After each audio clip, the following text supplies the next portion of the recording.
Namaskar. My name is Holly Wakastora and I'm a senior certified Iyengar yoga teacher. And today we're practicing Savasana. We're practicing Savasana for beginners who need more support than even the blankets have to offer. Okay?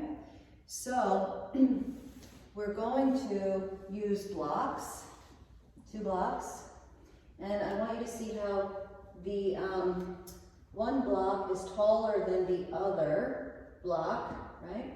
And this block is for the head, and this block is for the back of my chest. And Elvin's going to demonstrate how to sit in front of the blocks. And when you come back onto the block, you're not going to push your chest up. You're going to bring your chest down onto the block, and then your head. That's it. Now, it's helpful to let the legs relax, to use a belt around the outer edges of the feet. That's it. And then you take your legs and stretch them out. So now, see how he's holding the mat, and so that he can keep stretching his trunk, the front of his trunk up in the direction of his head, and release the back of the trunk down towards his waist as he stretches his legs out.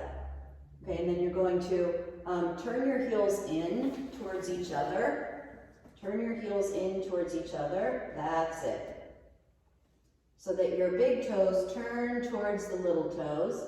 And then take the upper arm near the shoulder away from the side of the trunk so that the upper arms can turn all the way out. Now, you see that the top of Elvin's upper arm is not lifting up towards his head. He's able to release the top of that shoulder out to the side, spread out across his collarbone so that his arm moves down. But what you can't see, and I can, is that his elbows aren't supported when he does that.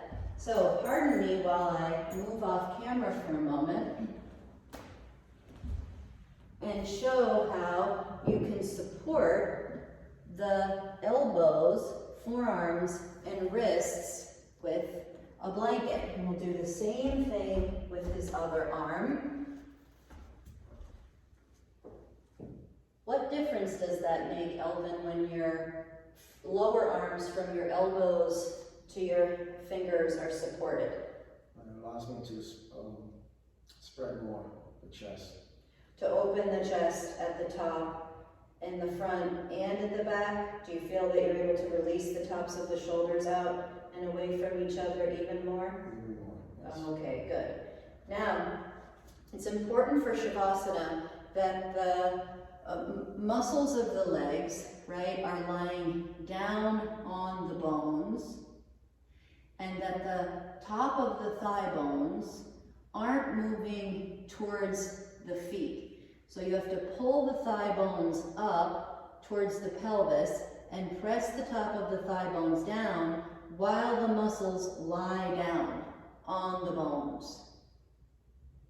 And then these front sides of the trunk lift up, and the back sides of the trunk are coming down this way. And now, from right here at the bottom of the ribs, where they meet the sternum, you have to spread there and lift there as you inhale. And as you exhale from the top of your skull all the way down to the top of the thighs. So when you inhale, you spread and lift these ribs up. And as you exhale, keep them wide, stretched out inside. As you exhale energetically, let the brain cells move away from the top of the skull, away from the forehead, and down towards the tops of the thighs. Relax the skin on the fingers, the palms of the hands, the toes, the soles of the feet. And focus on keeping the tops of the thighs down, abdomen moving away from the ribs and towards the tops of the thighs as you inhale and spread these ribs and lift them. Not at the bottom only, but at the middle and at the top. And then as you exhale, keep the chest pulled open and exhale and bring the energy of the mind into the home of the soul, into the heart.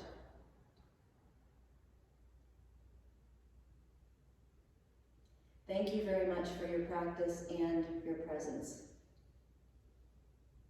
Om Shanti, Shanti, Shanti.